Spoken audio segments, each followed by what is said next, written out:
Kelvin Hutchin, finally, giving him a little squeeze in at 7:22 in Trinidad and Tobago. Most of the people in the background, those millennials we're talking about, and they have no idea about Kelvin Hutchin and so on. So trying to get in fact, I'm told that one of the millennials actually selected it. So he's older than I thought. Never mind his obvious immaturity. But let's now talk about what's happening in the swimming pool at the National Aquatic Center in Couva, because the Amateur Swimming Association of Trinidad and Tobago, their invitational event got underway yesterday at the Aquatic Center, continues until Sunday. The event is being run by the Marlin Swim Club for the Amateur Swimming Association, which is why we have the treasurer of Marlins here with us, Zoe Anthony, to give us some perspective on the event, together with a couple of swimmers. Zoe Anthony from Marlins, she competes in the 11 to 12 age group, and Senna Alvarenga, she is from the Kaizen Swim Club in Kingston, Jamaica, one of the invited teams in the competition, and barely want to say anything when I was asking her before we got going about her events and her favorite stroke and all that sort of thing. I expect that she will hopefully have a bit more to say when we start chatting with her in a little while. But Sean, tell us about the competition. What it started yesterday. What can people look forward to from today and into the weekend? Well, Fazil, I must say that they can look forward to some keen competition by these swimmers coming out of Guyana, Trinidad, Barbados, St. Lucia, and Jamaica, from where Zaneta comes from. The competition is a qualifier for the Carifta swim meet, that championships that will take place in Jamaica next year, and in April next year. And also it's a World Youth Games qualifier. So at this stage we can expect some keen competition from the youngsters that will be on display over the next 3 days as we go on.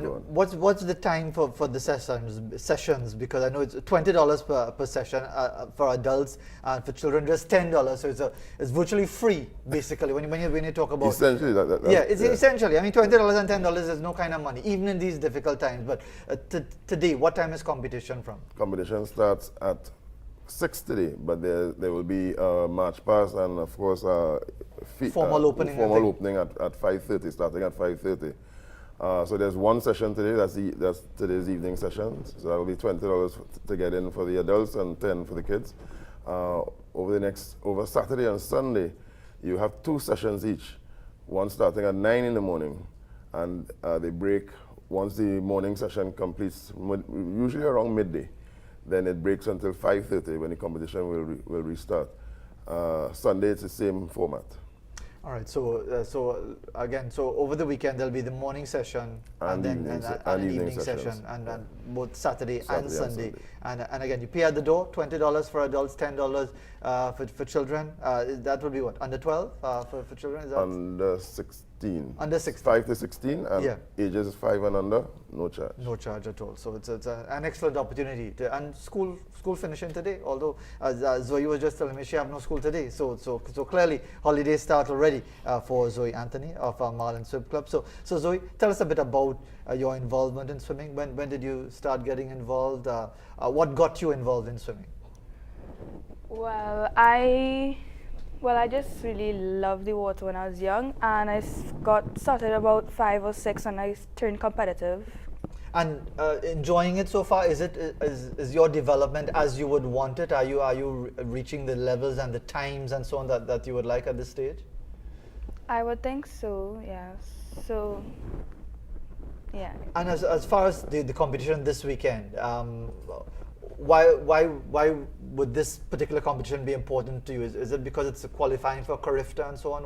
What are you looking forward to this weekend? I'm looking forward to cement my time on the Carifta team, cement my place on the Carifta team, and to improve the times that I've already obtained in the meet in October, and that took place in Barbados. All right. So tell me, what's your pet event and what's your personal best? I don't think I have like a pet event. I think almost all of my events are I try to do the best in all of them. All right. So, okay, Yeah. which one we could say that? Okay, which one do which one you enjoy the most, more or less? Any particular stroke? Freestyle, breaststroke, backstroke. You like the breaststroke? I like the breaststroke or IM, like 200 IM or 200 breaststroke, 100 breaststroke. Who's your inspiration in swimming? Is there some international athlete or some local athlete that's been your inspiration? Michael Phelps, I really look up to him, and George Bevell. Rebecca Soni, I think her breaststroke is really outstanding. What do you think you need to do to? I mean, you're relatively young still, just 11 to 12. But swimming is a sport where younger and younger you're seeing athletes getting involved. The level of training that is required. Are you up for that sort of because you have to balance the usual thing as a school age student. Training as against studies and so on. Is that a difficulty for you? Sometimes it's difficult because we have morning training on some days, on some weekdays, but you have to get accustomed to it if you want to keep on going and excel in the sport. All right. Well, let's hear a bit from Zaneta Alvarenga of Kaizen Swim Club in Jamaica, in Kingston. So, Zaneta, you were telling me very, very quietly, almost whispering it, that your favorite stroke is butterfly. Yes. Why is that? Well, most persons would think that butterfly is the hardest stroke, but the faster you do it is the easier it is. Because you're just going through the water and it relax, because you can't be too tense or you might hurt yourself.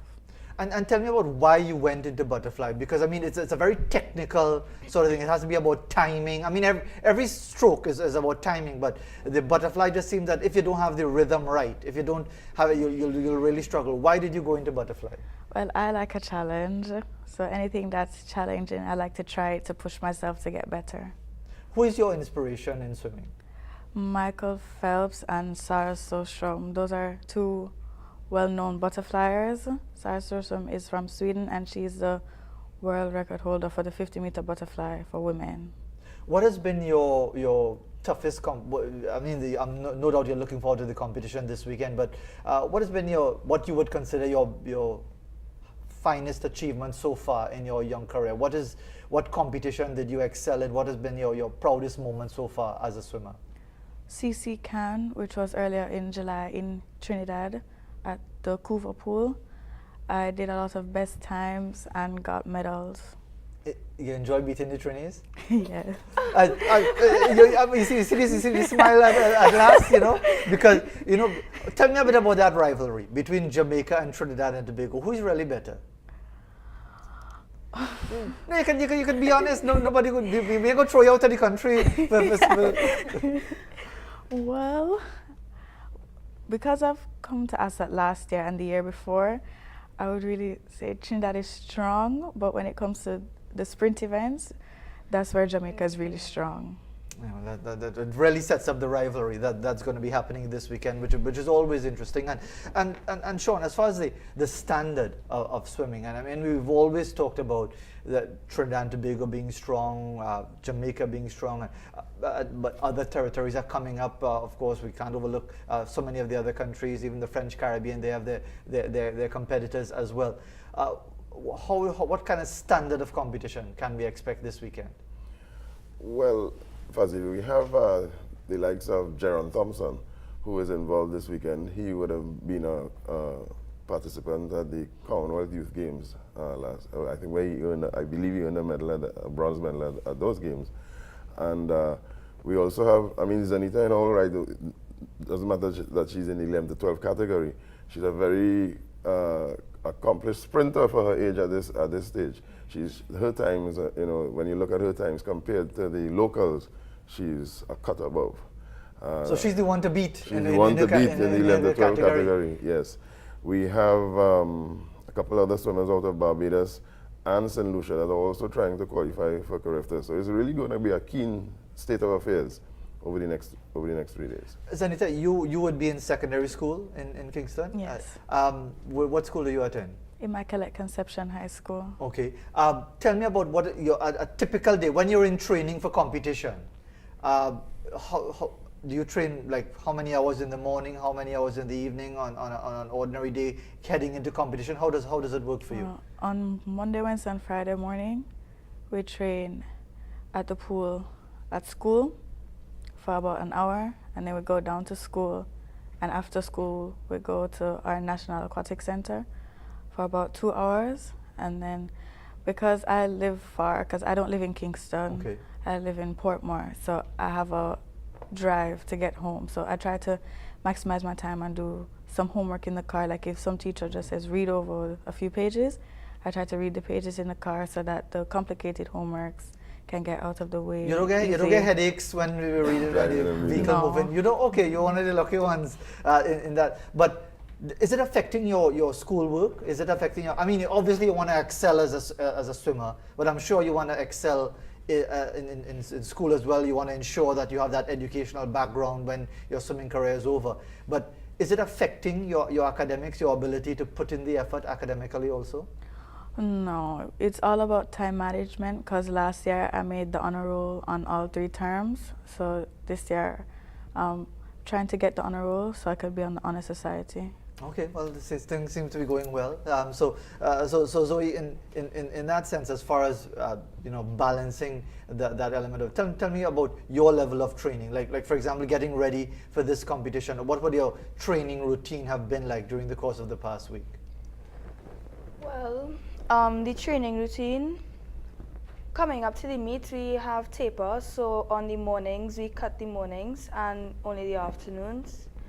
We have Saturday mornings, and the training will be less hard than it was before. Okay, so we're trying to the do bulk of the more. really heavy duty training would have been more than a week or so before Yeah. the actual competition. Then you taper off to head into the actual competition, which is good to know, because sometimes those of us who find it hard just to lift a finger don't fully appreciate all of the challenges associated with the training and preparation and all that goes with it. So before time runs out on us, so Sean, just remind us again of the competition that is coming up and the times of competition today and over the course of the weekend. Right, so we have competition. Well, the program starts this evening at 5:30 with the welcoming remarks, formal opening.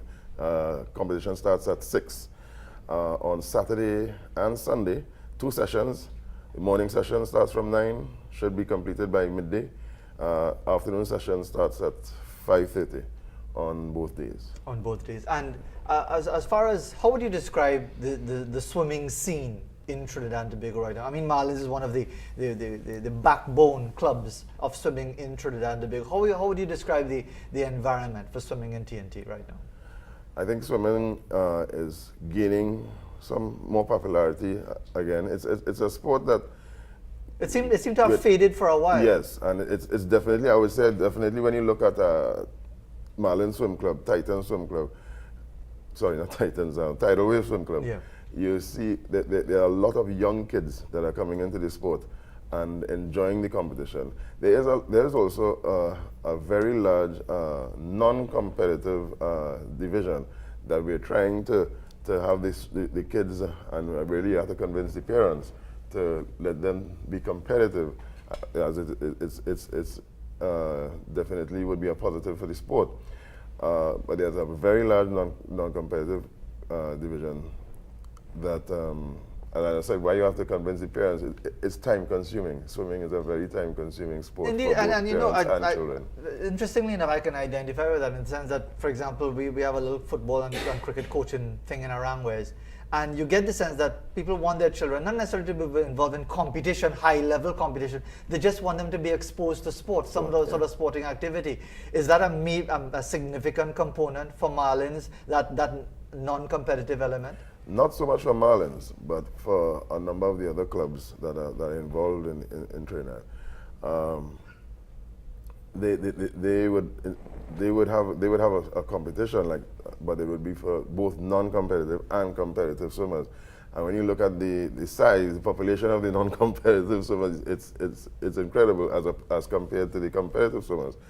And you see some kids in that non-competitive division, you're like, but why are they still in non-competitive? They are really fast, really good swimmers. But it's a task. It is a challenge. And let me congratulate the two young ladies, Zoe Anthony and Zaneta Alvarenga, for balancing their time very, very well to be at the top academically and in the swimming competition. And I suspect the only nervous time that they had over the entire competition this weekend is the 10 minutes we've just had with the interview. And I suspect when they get back in the pool, they'll be very, very comfortable. So remember, Zaneta is the one to beat this weekend. So that is the campaign for the Trinis to beat Zaneta during the course of the weekend. Thanks very much for joining us. Hope it all goes well for you with the competition throughout the entire weekend. And the standard is really outstanding. And as I said, $20 for adults, $10 for those under 16, free for those under 5. You can't want better than that for swimming coming up this weekend. We'll take a break and continue here on Morning Edition.